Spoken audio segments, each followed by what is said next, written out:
Hello guys, welcome back another video. Today in this video we will talk how to cancel your Zeal new natural subscription. Okay, if you have purchased any product on their official website and by mistake if you have taken any subscription, so how you can cancel it.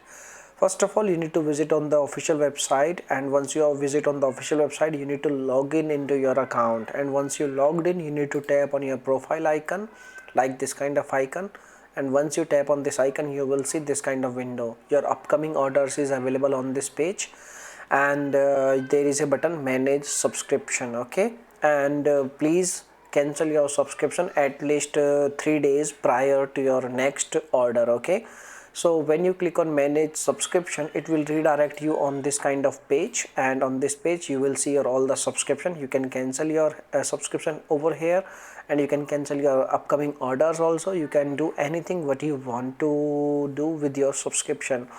So by using this way you can easily cancel your subscription. Now if you have any other questions you can make a comment. I will reply you very soon, and thanks for watching this video. Bye bye, take care.